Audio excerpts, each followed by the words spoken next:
Good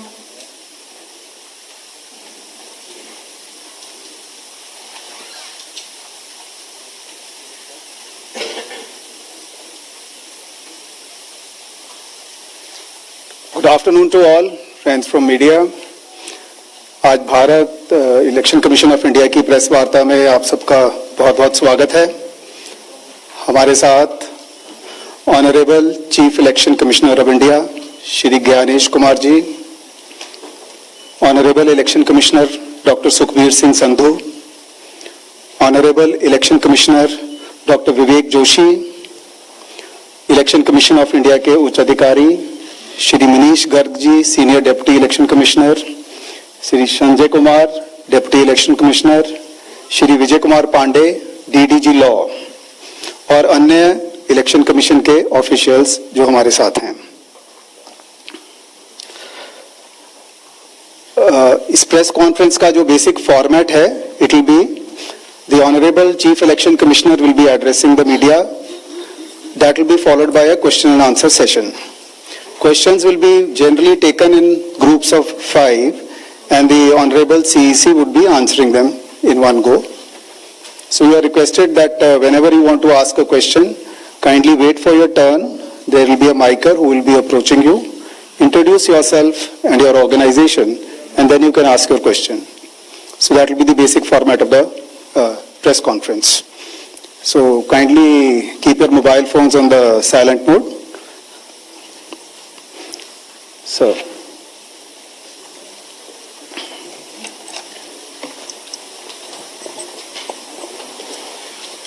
Honorable Election Commissioner Dr. Sukhbir Singh Sandhu ji, Honorable Election Commissioner Dr. Vivek Joshi जी, चुनाव आयोग के वरिष्ठ अधिकारीगण और मीडिया के मेरे दोस्तों,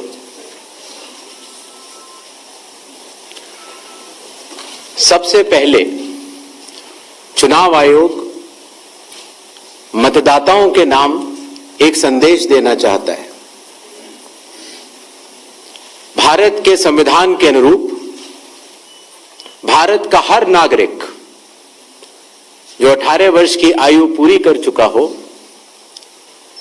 उसे मतदाता अवश्य बनना चाहिए और मतदान भी अवश्य करना चाहिए। आप सभी जानते हैं कि कानून के अनुरूप हर राजनीतिक दल का जन्म चुनाव आयोग में रजिस्ट्रेशन से ही होता है। तो फिर चुनाव आयोग उन्हीं राजनीतिक दलों में भेदभाव कैसे कर सकता है? चुनाव आयोग के लिए न तो कोई विपक्ष है, न तो कोई पक्ष है, सब समकक्ष हैं। चाहे किसी भी राजनीतिक दल का कोई भी हो, चुनाव आयोग अपने संवैधानिक कर्तव्य से पीछे नहीं हटेगा। पिछले 2 दशकों से लगभग सभी राजनीतिक दल मतदाता सूची में त्रुटियों के सुधार के लिए मांग करते रहे हैं और इसी मांग को पूरा करने के लिए ही चुनाव आयोग ने गहन पुनरीक्षण अर्थात स्पेशल इंटेंसिव रिवीजन SIR की शुरुआत बिहार से की है।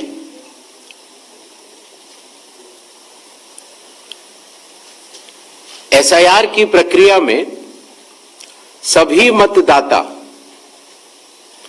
बूथ लेवल ऑफिसर्स और सभी राजनीतिक दलों द्वारा नामित 1.6 लाख BLAs ने मिलकर एक प्रारूप सूची तैयार की है। इस प्रारूप सूची की एक कॉपी आप सभी लोगों को दी गई है, जिसमें कि हर बूथ में जब ये प्रारूप सूची तैयार की जा रही थी तो सभी राजनीतिक दलों के बूथ लेवल एजेंट्स ने उसे हस्ताक्षर के साथ भी सत्यापित किया है। इस प्रारूप सूची में त्रुटियां हटाने के लिए एक बार फिर निर्धारित समय परिधि में सभी मतदाता और राजनीतिक दल मिलकर अपना बहुमूल्य योगदान दे रहे हैं। विगत आंकड़ों के अनुसार स्वयं मतदाताओं ने लगभग 28,370 ऐसे क्लेम्स एंड ऑब्जेक्शंस दिए हैं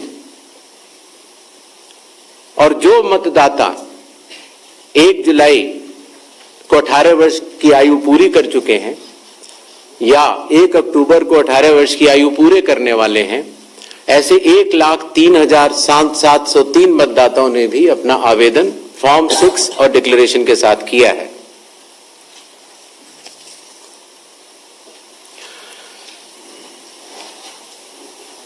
और इन क्लेम्स एंड ऑब्जेक्शंस के लिए, इन त्रुटियों को हटाने के लिए बिहार के एसआईआर में 1 अगस्त से 1 सितंबर का समय निर्धारित है। अभी भी 15 दिन का समय बाकी है। चुनाव आयोग सभी राजनीतिक दलों को उनके द्वारा नामित बूथ लेवल एजेंट्स को, नेशनल लेवल पॉलिटिकल पार्टीज को, स्टेट लेवल पॉलिटिकल पार्टीज को आह्वान करता है कि आने वाले 15 दिनों में जो भी प्रारूप मतदाता सूची उनको दी गई है उसमें अगर कोई भी त्रुटि हो तो उसको प्रिस्क्राइब्ड फॉर्म के तहत जमा करें। चुनाव आयोग के दरवाजे हमेशा सबके लिए समान रूप से खुले हुए हैं। जमीनी स्तर पर सभी मतदाता, सभी राजनीतिक दल और सभी बूथ लेवल ऑफिसर्स मिलकर एक पारदर्शी तरीके से कार्य कर रहे हैं, सत्यापित भी कर रहे हैं, हस्ताक्षर भी कर रहे हैं और वीडियो टेस्टिमोनियल्स भी दे रहे हैं।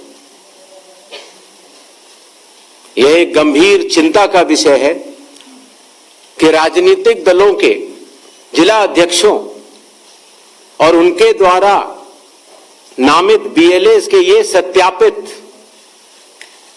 दस्तावेज, टेस्टिमोनियल्स, उनकी आवाज उनके स्वयं के राज्य स्तर के या राष्ट्रीय स्तर के नेताओं तक या तो पहुंच नहीं पा रही है और या फिर जमीनी सच को नजरअंदाज करते हुए भ्रम फैलाने की कोशिश की जा रही है।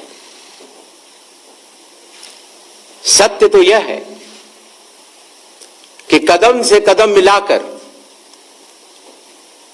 सभी स्टेक होल्डर्स बिहार के एसआईआर को पूर्ण रूप से सफल बनाने के लिए कटिबद्ध हैं, प्रयत्न कर रहे हैं और कठिन परिश्रम कर रहे हैं। जब बिहार के 7 करोड़ से भी अधिक मतदाता चुनाव आयोग के साथ खड़े हैं तो न तो चुनाव आयोग की साख पर कोई प्रश्न चिन्ह खड़ा हो सकता है और न ही मतदाताओं की साख पर। कानून के अनुसार अगर समय रहते मतदाता सूचियों में त्रुटियां साझा न की जाएं, मतदाता द्वारा अपना प्रत्याशी चुनने के 45 डेज के भीतर माननीय उच्च न्यायालय में चुनाव याचिका दायर न की जाए और फिर वोट चोरी जैसे गलत शब्दों का इस्तेमाल करके जनता को गुमराह करने का असफल प्रयास किया जाए तो यह भारत के संविधान का अपमान नहीं तो और क्या है। जहां तक कि मशीन रीडेबल मतदाता सूची का सवाल है। माननीय सुप्रीम कोर्ट 2019 में ही कह चुका है कि यह मतदाता की निजता का हनन हो सकता है। Voter privacy can be breached. हमने कुछ दिन पहले देखा कि कई मतदाताओं की फोटो उनकी अनुमति के बिना मीडिया के समक्ष रखी गई, उनके ऊपर आरोप लगाए गए, उनका इस्तेमाल किया गया। क्या अपनी माताओं, बहुओं, बेटियों सहित किसी भी मतदाता की सीसीटीवी वीडियो चुनाव आयोग को साझा करनी चाहिए क्या? मतदाता सूची में जिसका नाम होता है वही अपने प्रत्याशी को चयनित करने के लिए वोट डालता है। लोकसभा के चुनाव की प्रक्रिया में 1 करोड़ से भी अधिक कर्मचारी, 10 लाख से भी अधिक बूथ लेवल एजेंट्स, 20 लाख से भी अधिक प्रत्याशियों के पोलिंग एजेंट्स चुनाव के लिए कार्य करते हैं। इतने सारे लोगों के समक्ष इतनी पारदर्शी प्रक्रिया में क्या कोई भी मतदाता वोट की चोरी कर सकता है? कुछ मतदाताओं द्वारा दोहरे मतदान के आरोप लगाए गए। सबूत मांगने पर जवाब नहीं मिला। ऐसे मिथ्या आरोपों से न तो चुनाव आयोग डरता है और न ही कोई मतदाता। जब चुनाव आयोग के कंधे पर बंदूक रखकर भारत के मतदाताओं को निशाना बनाकर राजनीति की जा रही हो, तो आज चुनाव आयोग सबको स्पष्ट करना चाहता है कि चुनाव आयोग निडरता के साथ सभी गरीब, अमीर, बुजुर्ग, महिला, युवा सहित सभी वर्गों और सभी धर्मों के मतदाताओं के साथ बिना किसी भेदभाव के चट्टान की तरह खड़ा था, खड़ा है और खड़ा रहेगा। जय हिंद, जय Bharat.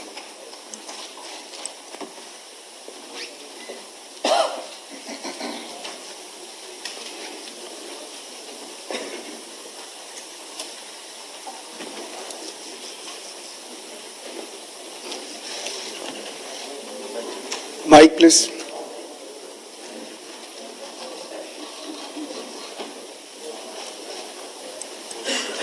Sir, good evening. I am Prashant from Asianet News. Sir, here. हाँ, Prashant from Asianet News. As you know, after Rahul Gandhi's press conference, there are many issues coming up from different states, including states like Kerala. Will you initiate an inquiry into all these allegations which are coming from different states? next 5 questions. 22.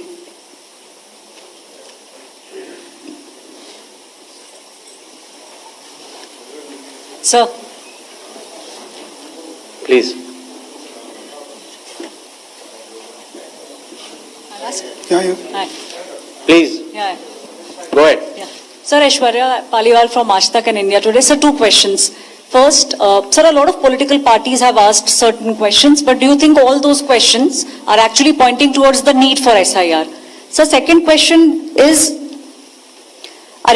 what arrangements you've made for the vulnerable groups? Because a lot of people are asking senior citizens, migrants, marginalized. So if you can focus on that, sir. Okay. 163. Sir, Shriparna from the Hindu newspaper. Sir, during door-to-door survey and enumeration, how many Nepali, Bangladeshi and Myanmarese nationals were found by BLOs? Does the Election Commission have any figures? 80. I'm coming, sir. We have enough time, sir. 80. Ganesh Kumar ji, how are you? I think you are well. This is Sandeep Shornukar from Bartaman newspaper. It's a West Bengal, one of the largest newspaper. मेरा question ये है कि बिहार के बाद बंगाल में कब SIR शुरू हो रहा है? 164.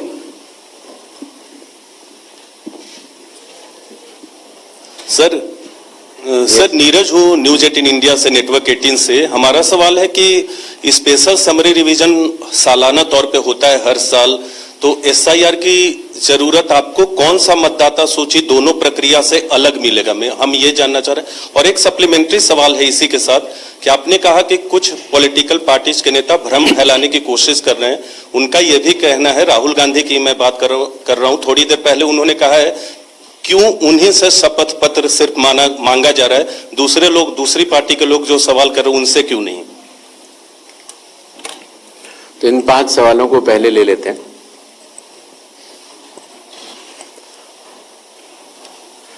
हमारे सारे मीडिया बंधुओं के माध्यम से मैं देश के मतदाताओं को ये बतलाना चाहता हूं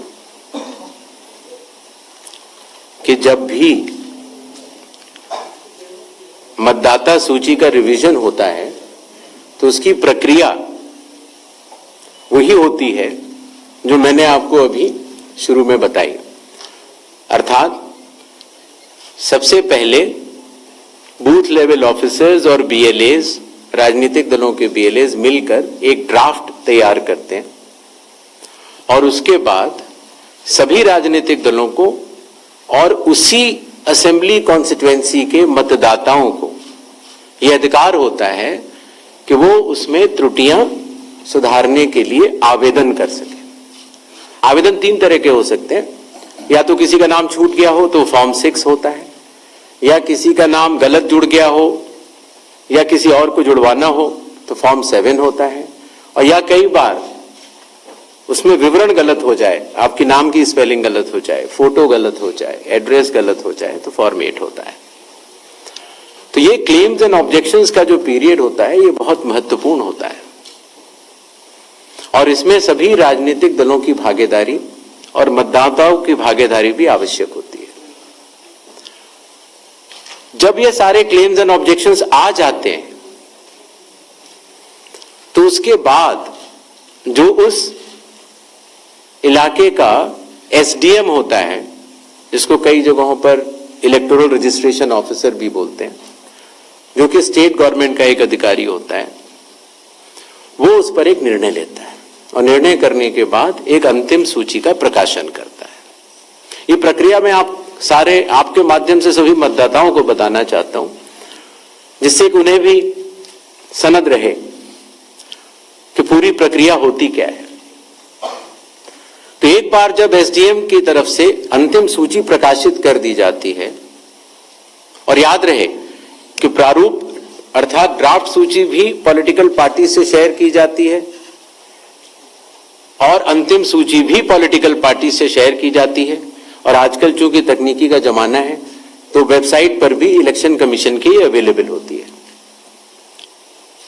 इसके बाद भी अगर कोई भी त्रुटि रह जाए तो उस जिले के DM के पास एक अपील होती है,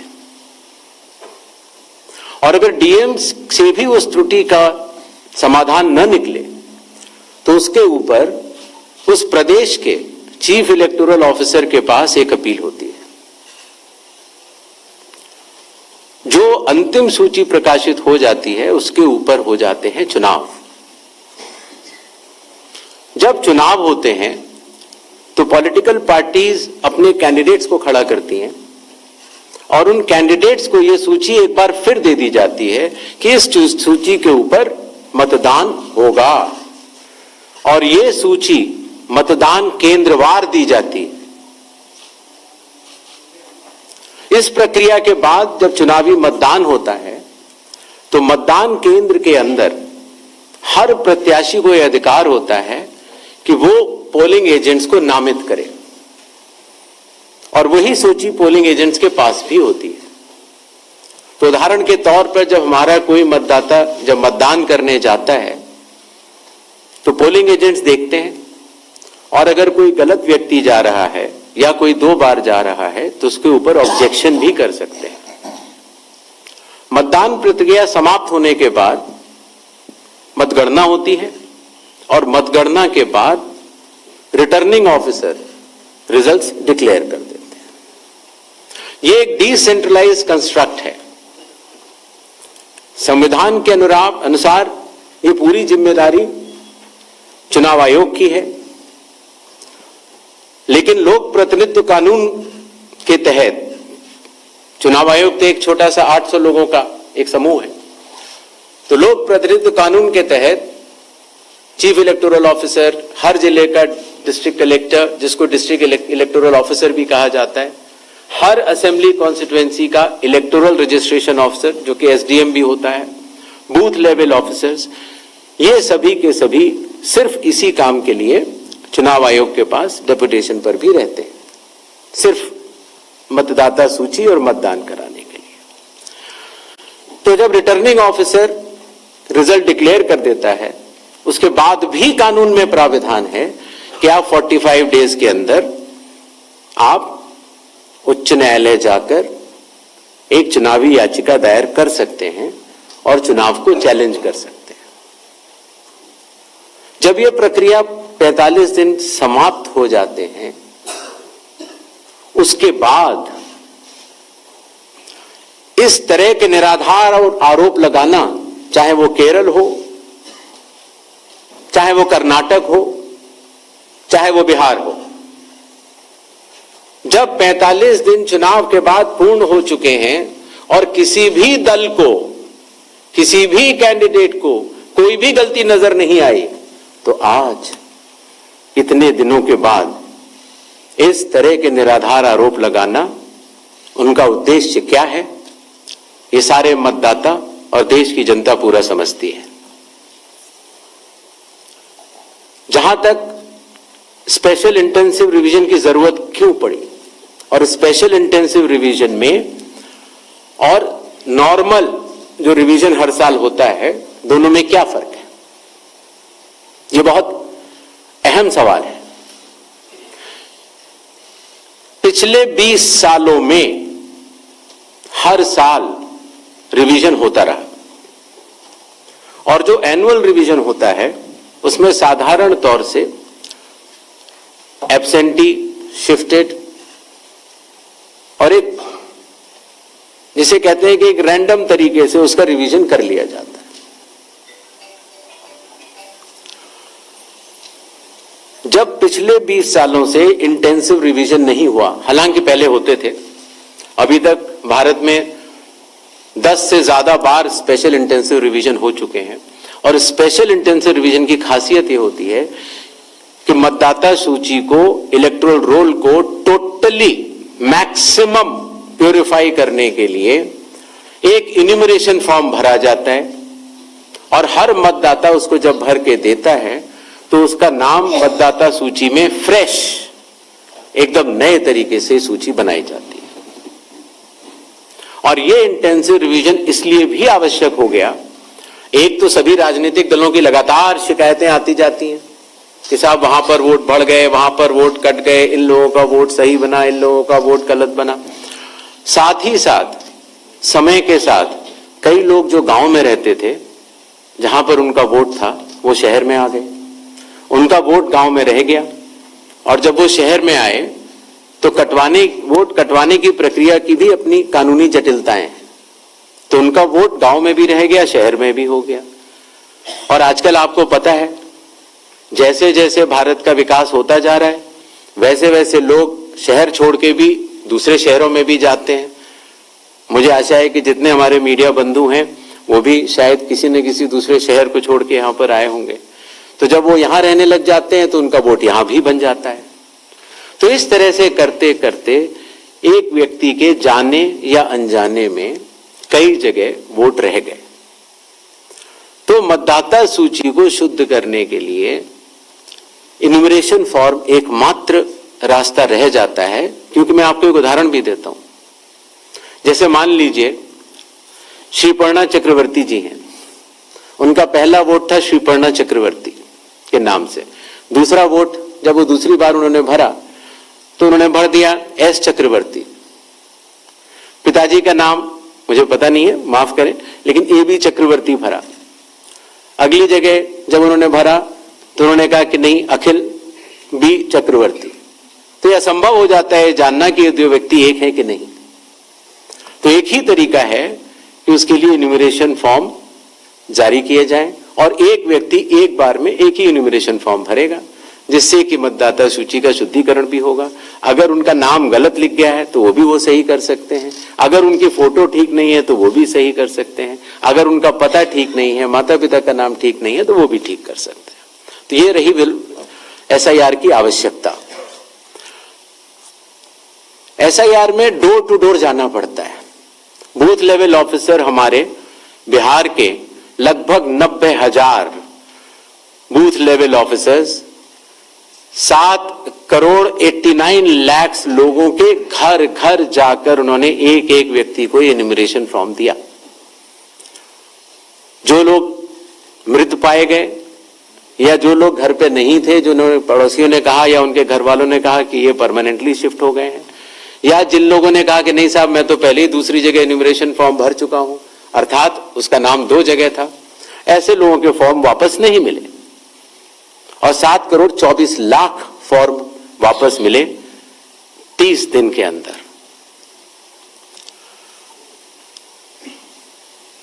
इनमें से एक सवाल यह था कि कितने नेपालीज हैं और कितने बांग्लादेशीज।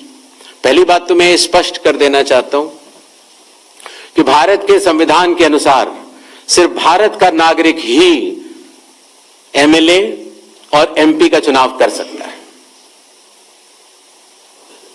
किसी और कोई अधिकार, किसी और देश के नागरिक को यह अधिकार प्राप्त नहीं है। अगर ऐसे लोगों ने इन्यूमरेशन फॉर्म भरा है तो SIR की प्रक्रिया में अपनी पात्रता सिद्ध करने के लिए कुछ दस्तावेज भी मांगे गए, जिनकी गहन जांच 30 सितंबर तक होनी है। और ऐसे केस में जो ऐसे लोग हैं जो कि हमारे देश के नहीं हैं, गहन जांच के दौरान वो पाए जाएंगे और निश्चित तौर से उनका वोट नहीं बनेगा। जहां तक वेस्ट बंगाल के SIR की तारीख की बात है, हम तीनों कमिश्नर्स एक उचित समय देखकर उसका निर्णय लेंगे कि कब वेस्ट बंगाल में होना है या देश के अन्य राज्यों में कब होना है। उसकी तारीखों का ऐलान आने वाले समय में उचित समय पर किया जाएगा। एक और सवाल था कि जब इतनी पारदर्शी प्रक्रिया है तो फिर भ्रम फैलाने वाली कोशिश पर आप कुछ लोगों से ये कह रहे हैं कि फॉर्म 7 दे दें और कुछ लोगों से कह रहे हैं कि आप शपथ पत्र दे दें। इसका जवाब ये है, लोक प्रतिनिधित्व कानून में जो सबके लिए बराबर है, मेरे लिए भी है, आपके लिए भी है और किसी भी सांसद के लिए भी है और किसी भी MLA जी के लिए भी है। अगर आप उसी निर्वाचन क्षेत्र के निर्वाचक हैं तो आपको समय रहते शिकायत करने का पूरा मौका है। आप फॉर्म 6 भर सकते हैं, फॉर्म 7 भर सकते हैं, फॉर्म 8 भर सकते हैं। आपके राजनीतिक दल के बूथ लेवल एजेंट्स को भी यह अधिकार प्राप्त होता है कि वो एक शपथ देकर 10-10 फॉर्म भी बूथ लेवल ऑफिसर्स को दे सकते हैं, बशर्ते आप उस विधानसभा क्षेत्र के निर्वाचक हो। लेकिन अगर आप उस विधानसभा क्षेत्र के निर्वाचक नहीं हैं, उस कॉन्स्टिट्यूएंसी के आप इलेक्टर नहीं हैं, और अगर आप अपनी शिकायत को आगे बढ़ाना चाहते हैं, एक विषय होता है शिकायत करना, एक होता है उसके ऊपर भ्रम फैलाना। और एक होता है उसके ऊपर चुनाव आयोग पर आरोप लगाना। तो ग्रेडेड रिस्पांस के तहत अगर आप उस क्षेत्र के निर्वाचक नहीं हैं तो आपके पास एकमात्र कानून में विकल्प है, और वो है रजिस्ट्रेशन ऑफ इलेक्टर रूल्स, रूल संख्या 20, sub clause 3, sub clause B, जो ये कहता है कि अगर आप निर्वाचक नहीं हैं उस विधानसभा क्षेत्र के, तो आप एक विटनेस के तौर पर अपनी शिकायत दर्ज करा सकते हैं, और इलेक्टोरल रजिस्ट्रेशन ऑफिसर को आपको एक ओथ देनी होगी, और वो ओथ जिस व्यक्ति के खिलाफ आपने शिकायत की है उसके सामने एडमिनिस्टर करानी होगी। ये कानून शायद इस सदन में बैठे सभी लोगों के जन्म के पूर्व का बना हुआ है और सबके लिए बराबरी तौर से लागू है। आशा है इन 5 सवालों को मैंने जवाब दे दिया होगा। आगे बढ़े। 4. I am coming. Hi, sir. Please, I'll come to you, no problem. Hi, sir. Vrinda from Hindustan Times. Yes. So, first question is that initially when the draft electoral rolls were uploaded on the website, these were machine readable and searchable as well. The size was smaller, the pictures were clearer. But soon after Rahul Gandhi's press conference, the roles were updated and they were changed into non-machine readable, non-searchable, low quality pictures. So was that because a lot of searches were being conducted in these roles? And secondly, why is the dual epic ID issue there in Bihar? Despite the commission saying back in May that, we have resolved it across the country. 76. Sir मैं मुकेश कौशिक हूँ दैनिक भास्कर से। Sir आपने देखा होगा कि Rahul Gandhi leader of opposition ने central Bengaluru की constituency की तहकीकात की और ढेर सारे आरोप लगाए। उनका कहना था कि फेक सस्पिशियस वोटर बन रहे हैं, मैनिपुलेटेड हैं, मास एडिशन हुए हैं। इसके 2-3 दिन बाद ही बीजेपी के पावरफुल लीडर अनुराग ठाकुर जी ने प्रेस कॉन्फ्रेंस की और उन्होंने कहा कि उनके पास कंक्रीट प्रूफ हैं कि कंक्रीट प्रूफ इस बात के कि lakhs of suspicious voters, duplicate voters, fake addresses, age manipulation, mass addition have been found in Wayanad, Raebareli and other constituency. देश की 2 बड़ी राजनीतिक पार्टियां ये आरोप लगा रही हैं कि fake voters, bogus voters, manipulation of age, duplicate voters ये मौजूद हैं। तो आप कितना सहमत हैं और इन आरोपों के आप क्या जांच कोई कराएंगे? 196. Hi, I'm coming. Shri Gyanesh Kumar, मेरा नाम परंजॉय गुहा ठाकुरता है, मैं फ्रीलांस जर्नलिस्ट हूँ। Paranjoy Guha Thakurta. Sir, few questions. इतना हड़बड़ी में आपको एसआईआर करने का क्या जरूरत है जब बाढ़ चल रहे बिहार में, बारिश के समय, और समय बहुत लोग कह रहे हैं बहुत कम है। आपको सुप्रीम कोर्ट ने आदेश किया 14 तारीख के दिन, आपको मशीन रीडेबल जो 65 लाख लोग का नाम नहीं है तो आपको देना पड़ेगा। इससे पहले आपने क्यों नहीं दिया? आखिरी सवाल है कि महाराष्ट्र में जो 40 लाख नया वोटर आए हैं और लोग कह रहे हैं कि पहला बार महाराष्ट्र के इतिहास में, भारतवर्ष के इतिहास में वोटर ज्यादा और 18 साल उम्र के लोग कम, और 5 बजे के बाद बहुत लोग वोट दिया।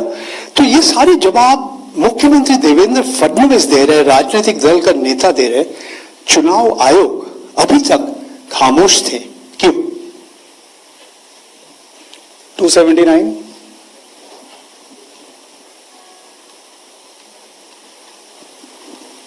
सर, मैं पीयूष पांडे हूं, टीवी 9 भारतवर्ष से।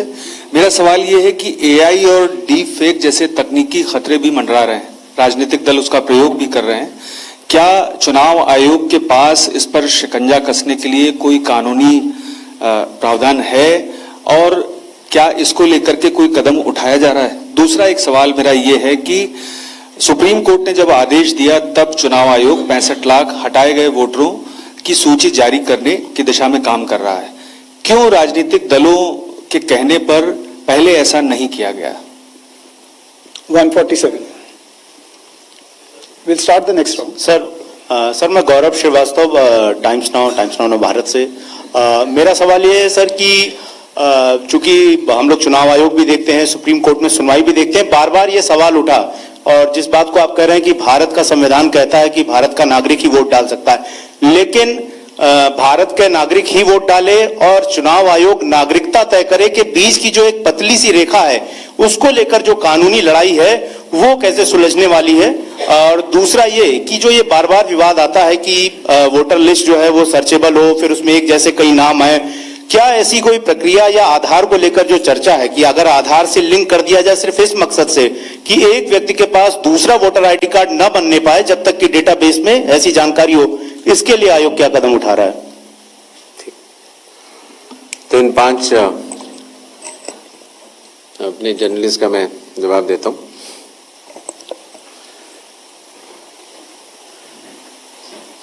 मशीन रीडेबल मतदाता सूची और सर्चेबल मतदाता सूची, दोनों में हमें अंतर समझना होगा। जो चुनाव आयोग की वेबसाइट में मतदाता सूची होती है उसमें आप एपिक नंबर डाल के सर्च कर सकते हैं, डाउनलोड भी कर सकते हैं। इसको मशीन रीडेबल नहीं कहा जाता।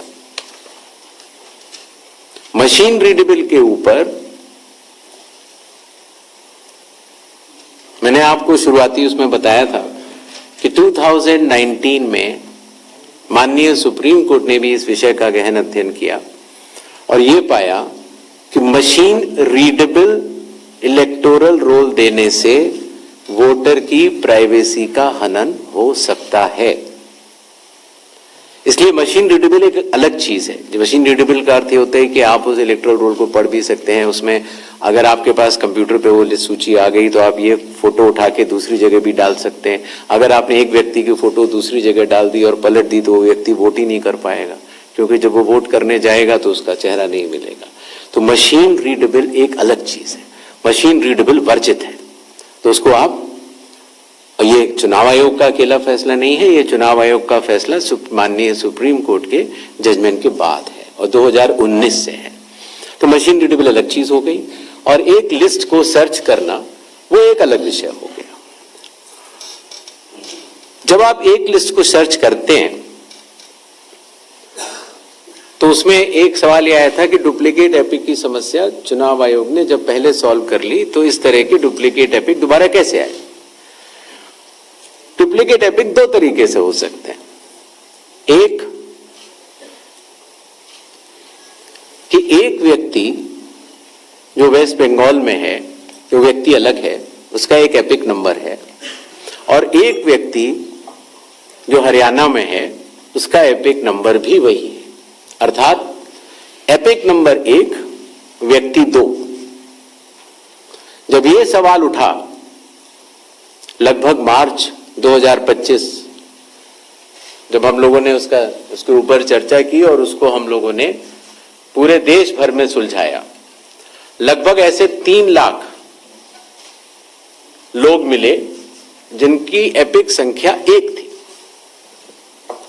तो उनकी एपिक संख्या बदल दी गई जिससे एक ही एपिक से 2 लोग ना हो, एक ही नंबर के 2 लोग ना हो। दूसरी तरह की डुप्लीकेसी ऐसे आती है जब एक ही व्यक्ति का एक से ज्यादा जगह मतदाता सूची में नाम हो और उसका एपिक नंबर अलग हो, अर्थात व्यक्ति 1 एपिक अनेक। पहली वाली स्थिति ये थी एपिक 1 व्यक्ति अनेक। तो एपिक 1 व्यक्ति अनेक की समस्या तो चुनाव आयोग ने पहले सुलझा ली, लेकिन जब ये विषय आया कि एक ही व्यक्ति और उसके कई एपिक्स हैं, तो कुछ केसेस में जब शिकायत आई तो हम लोगों ने तहकीकात की तो ये समझ में आया कि जो व्यक्ति, जैसे मैंने आपको बताया था कि अगर वो गांव में रहता था तो वहां उसका एक जगह नाम था, फिर वो शहर में आया, फिर वो वहां से चलते चलते दिल्ली या बंबई पहुंच गया और उसने अपना पुराना नाम डिलीट नहीं कराया। पहले ये संभव नहीं था। 2003 से पहले नाम अगर आपको पुरानी जगह से कटवाना है तो कोई वेबसाइट नहीं थी इलेक्शन कमीशन की जिसमें एक ही जगह सारा डेटा हो। हर स्टेट की अलग अलग वेबसाइट थी। तो नतीजा, अगर आप पटना से चल के दिल्ली आ चुके हैं और आप पटना का वोट कटवाना चाह रहे थे तो आप एक पत्र लिख सकते हैं। अब उस पत्र के ऊपर कार्रवाई हुई, आपने सही जगह भेजा, नहीं भेजा और आपका वहां वोट नहीं कटा।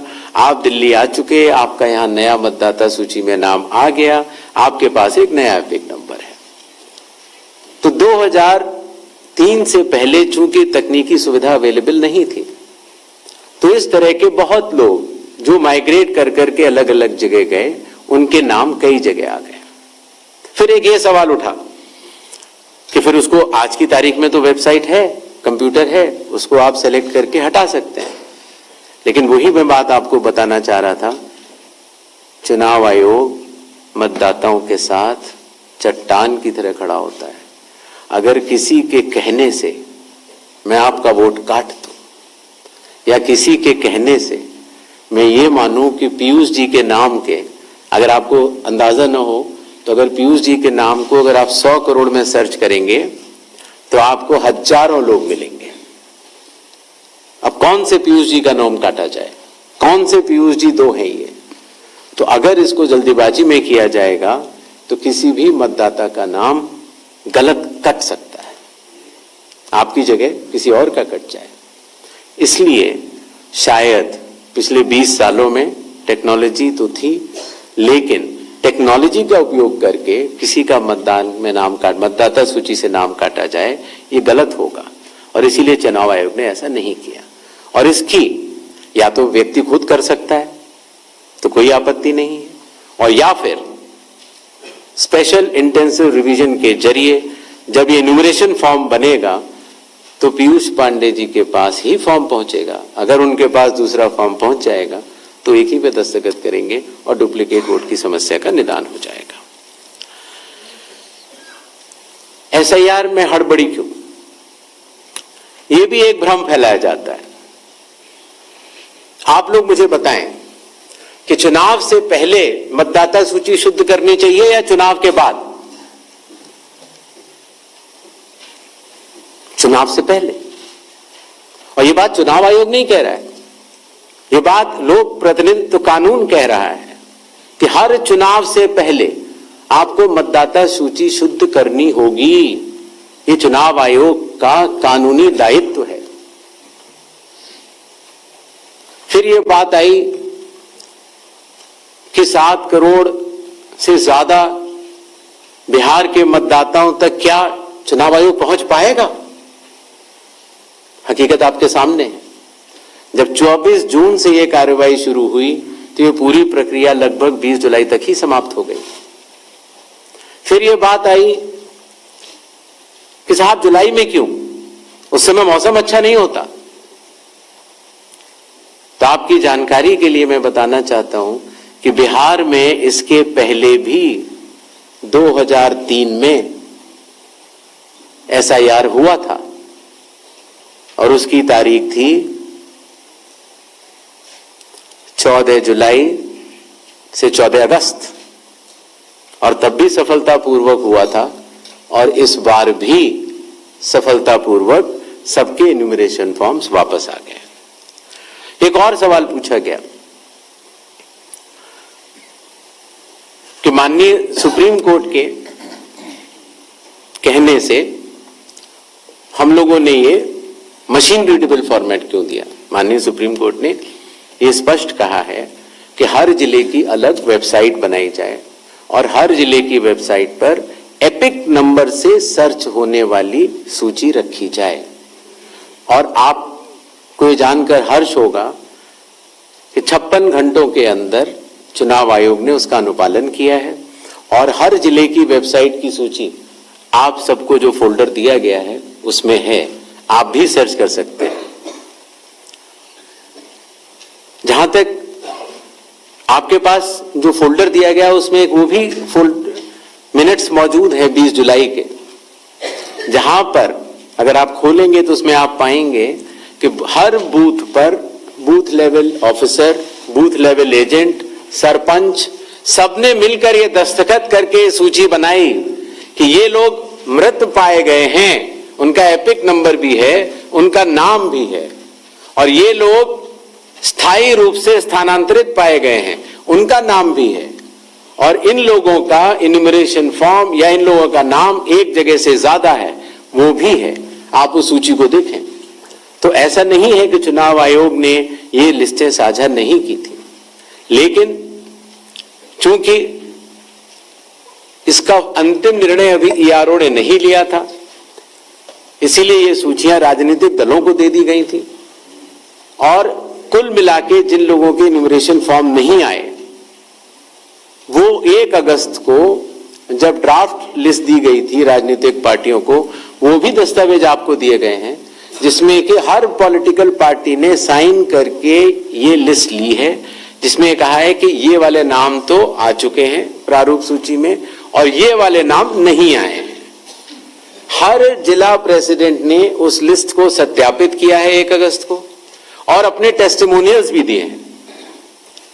तो ये सूचना और भी लोगों तक पहुंचे, आप तक भी पहुंचे। चुनाव आयोग तो पारदर्शिता का स्वागत करता है और ये बहुत ही अच्छी बात है। शायद इससे अगर कुछ लोग जो छूट गए हों, अगर वो नाम दे पाए, तो चुनाव आयोग का तो नारा है हर पात्र मतदाता को सूची में लाना है और हर अपात्र मतदाता को सूची से हटाना है।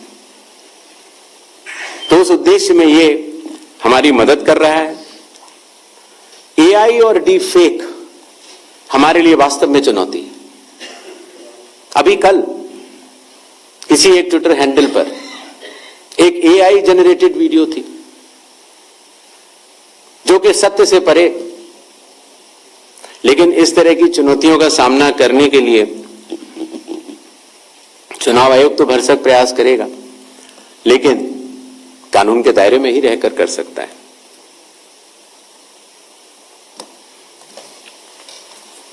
एक और सवाल आया था कि आखिर चुनाव आयोग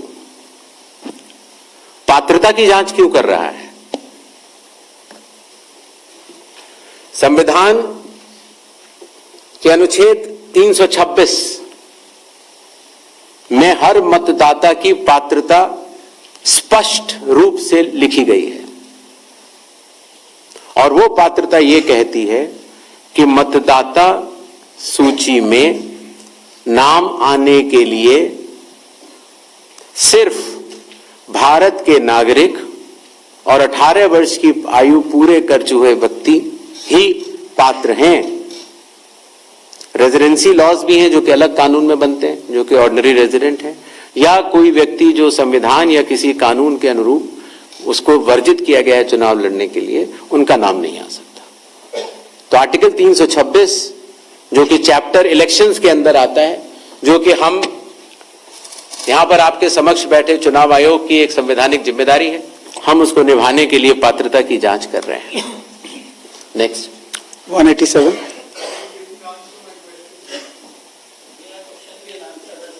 विल कम बैक। उसका जवाब मैं दे चुका हूं, शायद आपने, मैं दोबारा बता देता हूं। ग्रेडेड रिस्पांस होता है चुनाव आयोग का। अगर आप किसी भी विधानसभा के निर्वाचक हैं और समय रहते हुए अगर आप त्रुटियां बताते हैं तो आपको फॉर्म 7 भरना होता है। अगर आप किसी भी विधानसभा के निर्वाचक हैं और समय परिधि के बाद अगर गलतियां बतलाते हैं तो उसको सिर्फ एक राजनीतिक स्टेटमेंट माना जाता है।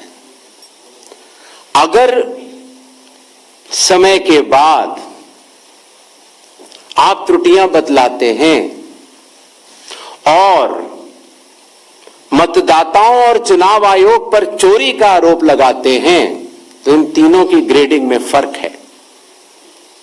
और इसीलिए मैं सभी से यह निवेदन करूंगा कि अगर आप निर्वाचक नहीं हैं और अगर आपको शिकायत करनी है चुनाव आयोग के समक्ष, तो आपके पास, मेरे पास, किसी भी सांसद के पास, किसी भी एमएलए के पास और आपके पास भी सिर्फ एक ही विकल्प है, और वो विकल्प है registration of इलेक्टर rules, rule 20 sub clause 3 sub clause B, जिसमें कि आपको इलेक्टोरल रजिस्ट्रेशन ऑफिसर के सामने जिस भी कारण से आप बता रहे हैं कि ये गलत है, आप वो एविडेंस प्रोड्यूस करेंगे और आप शपथ लेंगे और आप इस बात को बताएंगे आगे। Quality, sir.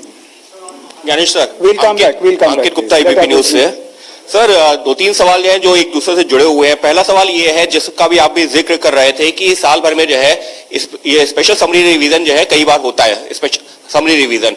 तो इस साल की शुरुआत में जब जो है समरी रिवीजन हो चुका था, तो उसके बाद पिछले 6-7 महीनों में करीबन 22 लाख लोग मृत पाए गए, करीब 32 लाख शिफ्ट हो गए। तो ये आंकड़ा पिछले 6-7 महीने में 22 लाख लोग मर कैसे सकते हैं, ये सवाल उठाया जा रहा है। अगर समरी रिवीजन हुआ था और अब तक, तो ये आंकड़ा जो है क्यों इतना ज्यादा भिन्न, पहले ये सब क्यों नहीं हुआ? इसी के साथ में उसी से जुड़ा हुआ सवाल ये है, विपक्षी पार्टियां ये कह रही हैं, इसका मतलब तो ये है 2024 का 1 साल पहले जो चुनाव हुआ था, वो इसका मतलब जो तमाम आप 65 लाख का आंकड़ा भी दे चुके हैं, हो सकता है ये आने वाले दिनों में और बढ़े, उन फर्जी मतदाताओं के साथ में हुआ था क्या चुनाव? ये तो सिर्फ बिहार की बात हो रही है, तो क्या इन फर्जी मतदाताओं के साथ में 2024 का चुनाव हुआ था? तीसरा सवाल इसी से जुड़ा हुआ, क्या ये एनआरसी हो रहा है एसआईआर की आड़ में? ये सवाल लगातार कहा जा रहा है, और वो क्यों कहा यह जा रहा है कि एक धर्म के लोगों को वोट काटे जा रहे हैं, एक पार्टी को फायदा पहुंचाने के लिए कार्रवाई की जा रही है, तो लगातार इस तरीके के सवाल। 185। मेरा नाम मुकेश कुमार सिंह है, मैं एक फ्रीलांस जर्नलिस्ट हूं। मैं आपसे जानना चाह रहा हूं कि इस बात का ग्रेडिंग कैसे की जाएगी कि जो अभी आपने उदाहरण देके बताया कि ईपीआईसी में एक आदमी नाम डुप्लीकेट करेगा, जब तक आपके पास कोई यूनिक फीचर नहीं होगा, जैसे आधार के मामले में बायोमेट्रिक्स एक यूनिक फीचर का काम करता है हर इंडिविजुअल के लिए ना, उसी तरीके से अगर आप ईपीआईसी से इसको नहीं जोड़ेंगे तो ये संभव ही नहीं है कि आप कभी जिंदगी में डुप्लीकेसी को चेक कर पाए, चाहे कितने एफर्ट्स कर लें। यहाँ आपको टेक्नोलॉजी की ही मदद लेनी पड़ेगी, मैनुअली ये ह्यूमनली पॉसिबल नहीं है। और इसी से जुड़ा हुआ सवाल ये भी है कि जब इस तरह की चीजें हमारे सामने आती है, यानी डुप्लीकेसी को चेक करने की, वही डुप्लीकेसी हमारे सामने जब वोटर लिस्ट में सामने आती है तो एक नया बखेड़ा खड़ा होता है।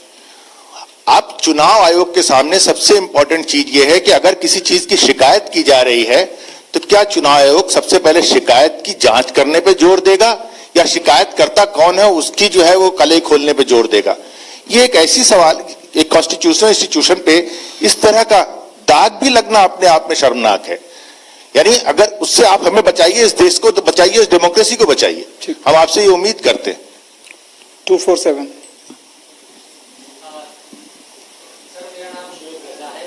Just one. I'll come back to you. No problem. Damini Nath from the Indian Express.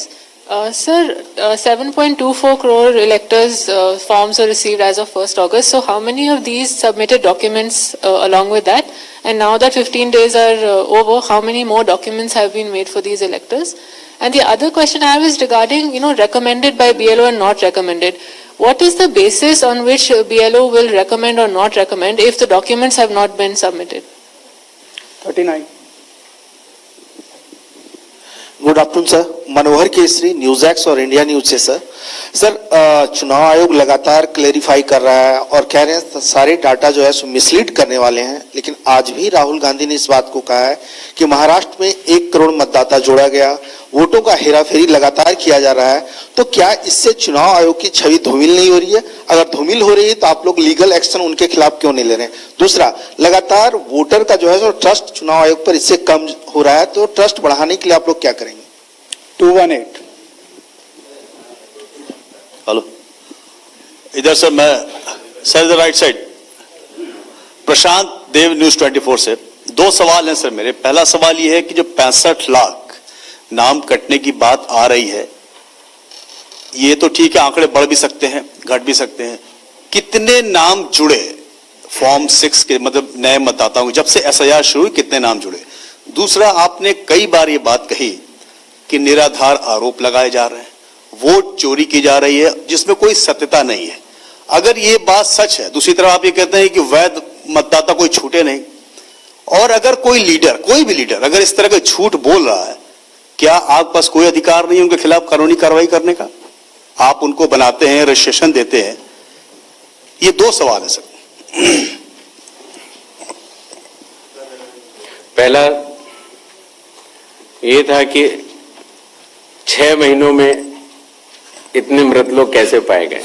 शायद इसका जवाब मैं पहले दे चुका था कि पिछले 20 सालों से जब ये नॉर्मल रिवीजन होता है तो घर घर जाकर इन्यूमरेशन फॉर्म नहीं दिया जाता है, और शायद इसलिए कई बार जब घरों में किसी की मृत्यु हो जाती है तो वो इंफॉर्मेशन बीएलओ के पास कैसे आएगी? तो बीएलओ के पास अगर उस परिवारजनों ने न बताई तो बीएलओ के पास संभव नहीं होगा। इसीलिए 22 लाख मतदाता कोई 6 महीने में मरे हुए नहीं है। ये वो मृत मतदाता हैं जो लगभग पिछले 20 सालों में रिकॉर्ड करने से छूट गए, और इन्यूमरेशन फॉर्म की वजह से ये सत्य सामने आ रहा है। एक बात जो मैं आपके माध्यम से भारत की जनता तक पहुंचाना चाहता हूं वो ये है कि मतदाता सूची एक विषय है और मतदान करना दूसरा विषय है। मतदाता सूची में किसी का नाम गलत आ सकता है, अगर बूथ लेवल ऑफिसर से गलती हुई हो या राजनीतिक दलों ने उस पर ध्यान न दिया हो, तो किसी भी व्यक्ति का नाम मतदाता सूची में गलत आ सकता है। शायद ही किसी भी मतदान केंद्र में उस लेवल का परफेक्शन एसआईआर से पहले न रहा हो जहां की इस तरह की त्रुटियां न रही हो। इसके दो कारण हैं। एक तो हमारे बूथ लेवल ऑफिसर्स की जो ट्रेनिंग अब हम लोगों ने दिल्ली में शुरू की है, और उसके साथ साथ उनके दायित्व को उनको समझाना। तो आपको अंदाज होगा कि कितने बूथ लेवल ऑफिसर्स हैं इस देश में? 10.5 लाख। तो 10.5 लाख बूथ ऑफिसर्स इस गुणवत्ता के साथ काम करें, प्रयत्न पूरा होता है, लेकिन कुछ गलतियां रह जाती हैं। अब वो गलतियां सुधारी कैसे जाएं? तो उन गलतियों को सुधारने के लिए ही चुनाव आयोग ने जिन जिन राजनीतिक दलों को मान्यता दी है उन दलों को ही यह अधिकार दिया है कि आपके जिला अध्यक्ष बूथ लेवल एजेंट्स को नामित कर सकते हैं, और वो उनको सूची भी दी जाएगी और वो उसको शुद्ध भी कर सकते हैं। बूथ लेवल एजेंट्स भी उसी बूथ में रहने वाला व्यक्ति होता है। तो ये हमारी एक साझा जिम्मेदारी है, मतदाता की, बूथ लेवल ऑफिसर अर्थात चुनाव आयोग के पास जो डेपुटेशन पर अधिकारी है उसकी, और राजनीतिक दलों की। तो मतदाता सूची को शुद्ध करना, जिस पर हम आगे अब एसआईआर के साथ बढ़ रहे हैं, तो साझी जिम्मेदारी है। लेकिन बिहार में चूंकि हमारे बूथ लेवल ऑफिसर्स ने बूथ लेवल एजेंट्स और राजनीतिक दलों के साथ मिलकर ही काम किया, उसकी कॉपीज मैंने आपको दी हैं कि जो लोग मृत पाए गए, जो लोग स्थानांतरित पाए गए, जिन लोगों के 2 जगह मतदाता सूची में नाम है, वो सभी ने मिलकर सत्यापित किए हुए हैं। तो शायद इसीलिए जब 1 अगस्त के बाद हमारी डेली बुलेटिन आनी शुरू हुई तो किसी भी राजनीतिक दल ने अभी तक एक भी आपत्ति दर्ज नहीं कराई है। तो क्या इसके 2 ही अर्थ हो सकते हैं, या तो प्रारूप सूची एकदम शुद्ध है, जो कि चुनाव आयोग नहीं मानता। चुनाव आयोग कह रहा है कि 1 सितंबर तक हम समय देते हैं, इसमें त्रुटियां हो सकती हैं, आइए सब लोग आइए इसको शुद्ध करते हैं। 15 दिन अभी बाकी हैं। 1 सितंबर के बाद अगर उसी तरह के आरोप लगने शुरू हुए तो जिम्मेदार कौन? हर मान्यता प्राप्त दल को अभी भी 15 दिन बाकी हैं। अगर आपको अंदाज हो तो 1.5 लाख से ज्यादा बूथ लेवल एजेंट्स हैं। बूथ लेवल ऑफिसर तो सिर्फ जब हम लोगों ने किया था तो 77,000 थे, उसके आधे थे। हम लोगों ने ये काम 20 दिन में समाप्त कर दिया था। तो मतदाता सूची का गहन परीक्षण एक एक नाम के आगे मैं निवेदन करना चाहता हूं, आपके जरिए आह्वान करना चाहता हूं कि सभी 12 राजनीतिक दल, चाहे वो राष्ट्रीय पार्टी के हों चाहे वो स्टेट पार्टीज के हों, अभी भी समय रहते 1 सितंबर से पहले इसमें गलतियां बताएं। चुनाव आयोग सुधारने के लिए तैयार है, लेकिन 1 सितंबर के बाद नहीं, क्योंकि उसके बाद वही दौर शुरू हो जाता है कि मतदाता सूची एक अलग चीज होती है और मतदान अलग चीज होती है। मतदान में जब कोई वोटर वोट करने जाता है और वो बटन दबाता है तो एक ही बार दबा सकता है। मतदाता सूची में अगर 2 जगह नाम हो तो वोट चोरी कैसे? नहीं हो सकती। वोट तो एक मतदाता एक ही बार डाल सकता है, और इसीलिए हमने कहा था कि चूंकि इस तरह की पीपीटीज बनाई जाएं जिसमें कि चुनाव आयोग के डेटा को गलत तरीके से एनालाइज किया जाए और उसके जरिए यह कहा जाए कि चूंकि मतदाता सूची में ये नाम है इसीलिए मतदान गलत हुआ। मतदाता सूची और मतदान 2 अलग विषय हैं और इन दोनों को अलग अलग ही देखा जाता है। दोनों के कानून भी अलग हैं। मतदाता सूची का कानून है लोक प्रतिनिधित्व कानून 1950 और मतदान करने का कानून है लोक प्रतिनिधित्व कानून 1951। दोनों के नियम अलग हैं, दोनों के लोग अलग हैं, और दोनों चीजों को जुड़ा के ऐसा भ्रम फैलाना कि अगर मतदाता सूची में कोई ऐसी चीज है, जैसे एक विषय आया था, किसी ने कहा कि साहब हाउस नंबर 0 है, 80,000 लोगों के हाउस नंबर 0 हैं, इसीलिए वो फर्जी हैं।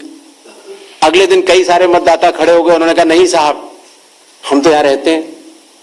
तो आपके थ्रू मैं जनता को बताना चाहता हूं कि हर पंचायत और हर म्यूनिसिपैलिटी में जरूरी नहीं है कि आपका घर होते हुए भी उसको घर का नंबर दिया गया। तो चुनाव आयोग जो कि एक एक मतदाता को ढूंढ कर उसका वोट डलवाता है। आपको पता है अरुणाचल प्रदेश का एक गांव है मालेगांव, जहां सिर्फ एक मतदाता बहन के लिए पूरा चुनाव आयोग 2 दिन तक ट्रैकिंग करके जाता है और उनका वोट लेके आता है।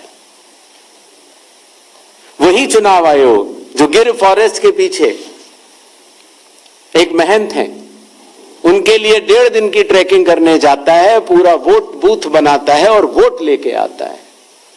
उस कर्मठता से, और आज से नहीं 75 सालों से, उस विरासत से, कर्मठता से कार्य करने वाले चुनाव आयोग के ऊपर अगर निराधार आरोप आप मतदाता सूची और मतदान को मिला के और जनता के सामने अगर ये कहें कि चोरी हो रही है तो ये गलत बात है। जनता सब समझती है। किसी व्यक्ति के अगर 2 जगह वोट भी हो तो भी वो एक ही जगह वोट करने जाता है।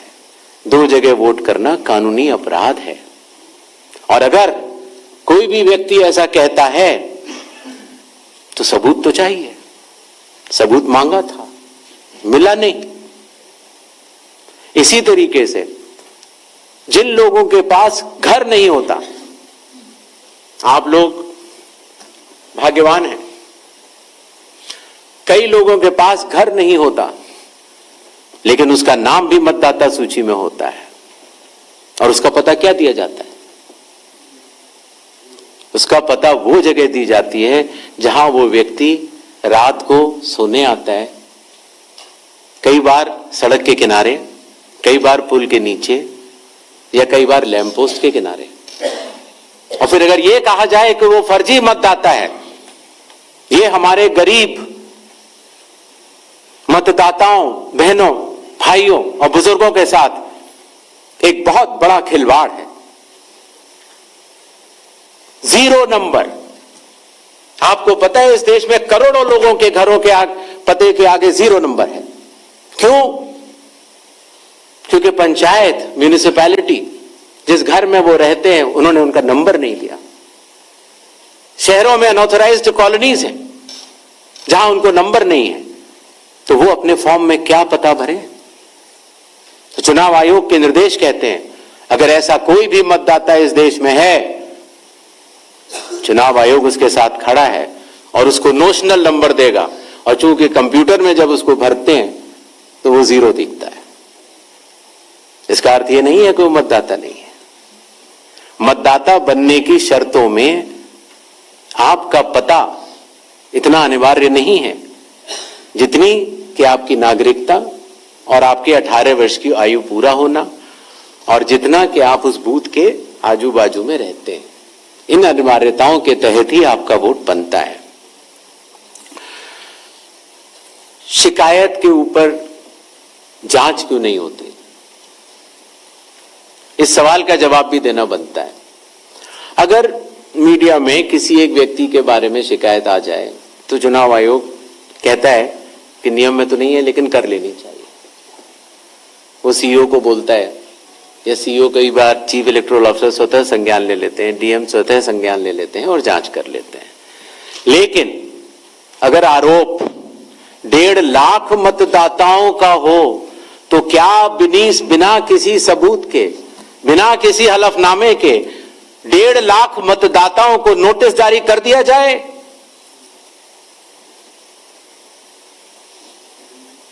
क्या यह न्याय संगत होगा? कानून में न प्रावधान है, न कोई शपथ पत्र है, न कोई एविडेंस है, न कोई सबूत है, तो क्या 1.5 लाख नोटिस जारी करके उन मतदाताओं को एसडीएम के दफ्तर में बुलाया जाए और यह कहा जाए कि आप फर्जी हैं? क्या मतदाता चुनाव आयोग से यह नहीं पूछेगा कि आपके पास क्या सबूत है? आज भी आपके मीडिया में चल रहा है, जितने नाम लिए गए सब एक एक करके सामने आ रहे हैं। और अगर चुनाव आयोग ने उनको नोटिस दिया होता तो हमारी साख गिरती कि बढ़ती? किसी ने सवाल पूछा था तो मैंने सोचा बतलाता चलो। बिना किसी सबूत के किसी भी वैलिड मतदाता का नाम नहीं कटेगा। चुनाव आयोग हर मतदाता के साथ चट्टान की तरह खड़ा हुआ है। अगर कोई सोचता है कि एक पीपीटी देकर, जो कि चुनाव आयोग के आंकड़े नहीं हैं, चुनाव आयोग ने मतदाता सूची जरूर दी है, लेकिन पीपीटी में गलत तरीके से एनालाइज करना, गलत आंकड़े देना और यह कहना कि पोलिंग ऑफिसर ने कहा है कि इस महिला ने 2 बार वोट दिया है, इतने संगीन विषयों पर बिना हलफनामे के चुनाव आयोग को काम नहीं करना चाहिए। यह संविधान और कानून दोनों से विरुद्ध में होगा। और यह भी मैं आपको बतलाना चाहता हूं कि यह सवाल जो आया था ट्रस्ट, मैंने आपको पहले भी कहा था कि जहां तक मतदाताओं की बात है, हिंदुस्तान में 60% से ज्यादा वोटिंग होती है। जो दुनिया के बड़े बड़े जनतंत्र जिसके लिए सोच सकते हैं, दुनिया का सबसे बड़ा जनतंत्र है भारत। दुनिया का सबसे बड़ी मतदाता सूची हमारे पास है, लगभग 90 करोड़ से 100 करोड़ के बीच में। सबसे बड़ी मतदाता सूची, सबसे बड़े चुनाव कर्मियों की फौज, सबसे ज्यादा मतदान करने वाले लोगों की संख्या, और इन सब के समक्ष, सारे मीडिया के समक्ष ये कहना कि अगर मतदाता सूची में आपका नाम एक बार और है तो आपने 2 बार मतदान किया होगा और कानूनी अपराध किया होगा, और मेरे सारे मतदाताओं को अपराधी बनाना, और चुनाव आयोग शांत रहे? संभव नहीं। हलफनामा देना होगा या देश से माफी मांगनी होगी, तीसरा विकल्प नहीं है। आपके माध्यम से मैं ये भी कहना चाहता हूं, अगर 7 दिन में हलफनामा नहीं मिला तो इसका अर्थ ये सारे आरोप निराधार हैं और हमारे मतदाताओं को ये कहना कि वो फर्जी हैं, इसके ऊपर जो भी इस बात को बोल रहा है उसको माफी मांगनी चाहिए। महाराष्ट्र में वोटर लिस्ट बढ़ी, समय रहते जब ड्राफ्ट सूची थी तो दावे और आपत्ति क्यों नहीं जमा कराए गए? जब रिजल्ट निकल आया तब याद आया कि ये गलत था और एक भी मतदाता का नाम सबूत सहित आज तक चीफ इलेक्टोरल ऑफिसर महाराष्ट्र को नहीं मिला। चुनाव हुए 8 महीने हो गए। महाराष्ट्र में क्यों नहीं उच्चतम न्यायालय में चुनावी याचिका दायर की गई? फिर एक बात यह कही गई कि आखिरी घंटे में इतना मतदान कैसे? चुनाव आयोग ने जवाब दिया था और आप सबने लिखा भी था कि अगर 10 घंटे मतदान होता है तो हर घंटे 10% का औसत होता है। आखिरी घंटे में 10% से कम मतदान हुआ। तो यह बात कैसे कही जा रही है? ऐसा नहीं होता कि किसी भी बात को अगर आप 10 बार बोलते रहें, 20 बार बोलते रहें तो सच हो जाए। सच सच होता है और सूरज पूरब में ही उगता है, किसी के कहने से पश्चिम में नहीं उगा करता। नेक्स्ट राउंड 272 सबको मौका देना है। प्लीज 272, 167, 184, 81, ये लास्ट है 266। हेलो, यस सर, मैं अखिलेश हूँ IANS न्यूज एजेंसी से। सर, मैं अखिलेश हूँ IANS न्यूज एजेंसी से।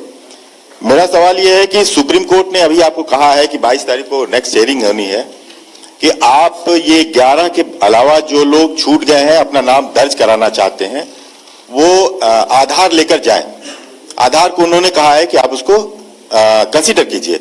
इसका मतलब ये है कि आप जब आगे का SIR कराएंगे या पूरे देश में कराएंगे तो आप ये मान चुके हैं कि 12वां आपका आधार होगा।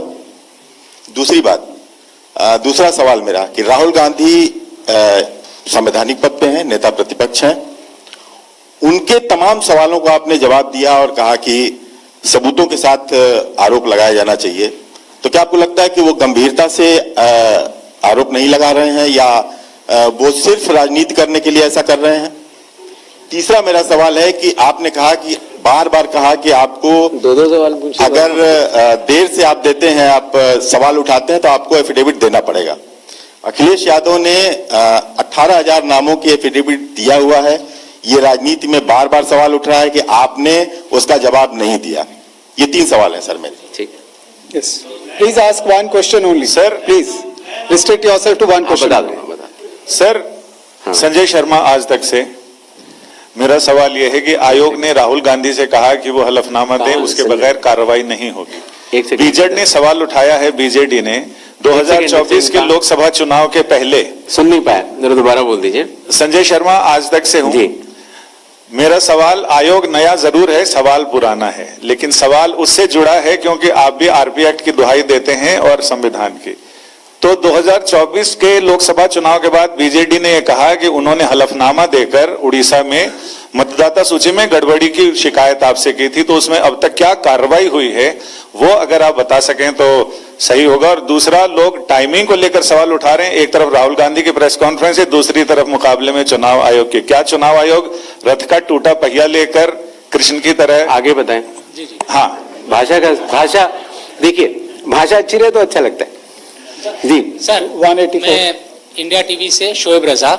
मेरा सवाल सर ये है कि बिहार में जो ड्राफ्ट की सत्यता की जांच हो रही है, बाद में जो सर्टिफिकेट दिए जा रहे हैं, ऐसी बहुत बड़ी आबादी है, हम गए थे बिहार में, जो वो दस्तावेज 11 के 11 में से एक भी नहीं दे पा रहे। अभी हम देख रहे थे कि उनमें से मूल निवास प्रमाण पत्र के लिए एक होड़ मची हुई है बनाने की, आधार से ही बन रहा है वो भी। तो उन लोगों के लिए मुश्किल ही हो रहा है कि जो 15 दिन का अब समय बचा है, उसमें भी अगर वो मूल निवास प्रमाण पत्र या इस तरह कोई सर्टिफिकेट नहीं बनवा पाते और एक बड़ी आबादी ऐसी रह जाती है जिसकी सत्यता नहीं होती, तो उनके लिए आप लोग क्या करेंगे? 266 इधर दीजिए, 266। Sir, Anubhuti Bishnoi from the Economic Times. So I'll repeat this question because you haven't replied to that one. 7.2 crore enumeration forms have come in. How many have come in without any of the 11 documents? I told her I'll reply. Yes. Sir, second, sir, in 2004 when intensive revision was carried out, it's an EC order which clearly states that Arunachal and Maharashtra are being left out of intensive revision because polls are due, assembly polls are due within months. But the Election Commission this time has set aside that principle for Bihar. If you could explain that. Okay. Third, when you took over as CEC, you have identified political parties as a key stakeholder. And you've also held rounds of meetings and consultations with them. Do you think, given the kind of criticism SIR has drawn, maybe there should have been a wider consultation with political parties before embarking on such a massive exercise? Sir, मैं Manish Agarwal Navbharat times से। हाँ sir, जैसा कि आपने कहा राहुल गांधी के बारे में कि हलफनामा देना होगा या देश से माफी मांगनी होगी 7 दिन के अंदर, नहीं तो हम मानेंगे सारे आरोप निराधार हैं। अगर राहुल गांधी ऐसा नहीं करते हैं तो क्या भ्रम की स्थिति ऐसी देश में फैली रहेगी? चुनाव आयोग अपने स्तर पे क्या इस बात को कंफर्म करेगा कि जो वोटर लिस्ट हमारी है वो बिल्कुल ओके है और आरोप निराधार हैं? सेकंड इज, जो एसएसआर हर साल होता है सर, जैसे बिहार की बात करें तो 22 साल बाद हो रहा है, तो 3 साल वोटर हर साल जुड़े, 65 लाख अगर वोटर, तो क्या हमारी चुनाव आयोग की कोई जिम्मेदारी नहीं जो हर साल एसएसआर हो रहा है कि वे कैसे एटलीस्ट डेड वोटर कैसे जुड़ रहे हैं हर साल, तो क्या उनकी भी कोई जवाबदेही बनती है सर? Thank you. पहली बात, प्लीज, पहली बात ये दोबारा आई कि साहब डेट्स को लेकर पूछा गया, तो मैंने स्पष्ट किया था कि लोक प्रतिनिधित्व कानून के अंतर्गत जो रिवीजन होता है वो चुनाव से पहले होता है। बिहार का चुनाव 22 नवंबर 2025 से पहले संपन्न किया जाना है, क्योंकि बिहार की जो हमारी विधानसभा है उसकी कालावधि वहां समाप्त हो रही है। हमारे पास 1 जनवरी 2025 का एक स्पेशली रिवाइज किया हुआ एक रोल था, इंटेंसिव नहीं था। आमूमन तौर से चुनाव से 6 महीने से अगर ज्यादा हो तो हम लोग को वोटर लिस्ट रिवाइज करनी चाहिए। तो अगर 1 जनवरी से 22 नवंबर तक हम रिवाइज नहीं करते तो इस 11 महीने से ज्यादा के अरसे में काफी त्रुटियां हो सकती थी। अगर हम 1 अप्रैल 4 ही तारीख को हो सकता है रिवीजन कानून के तहत, 1 जनवरी, 1 अप्रैल, 1 जुलाई और 1 अक्टूबर, तो उन्हीं तारीखों को जो 18 साल की उम्र प्राप्त करते हैं उनको वोट का अधिकार मिल जाता है। तो अगर हम 1 अप्रैल करते तो फिर ये बात आती कि अभी तो आपने एसएसआर कराया है तो आप फिर करा रहे हैं। अगर हम 1 अक्टूबर करते तो ये बात आती कि बिल्कुल चुनाव सर पर है। तो एक ही विकल्प उपलब्ध था और वो था 1 जुलाई की क्वालिफाइंग डेट मानते हुए एक रिवीजन होना चाहिए। दूसरा विषय, तो इंटेंसिव रिवीजन क्यों, एसएसआर क्यों नहीं? ये बात मैं आप लोग ही तो कह रहे हो कि एसएसआर में इतना गहन परीक्षण नहीं हुआ, इसीलिए कई त्रुटियां पाई गई जो कि अब इन्यूमरेशन फॉर्म से आ रही हैं। दरअसल एसआईआर ही तो है जो इन सारे आरोपों का जवाब है।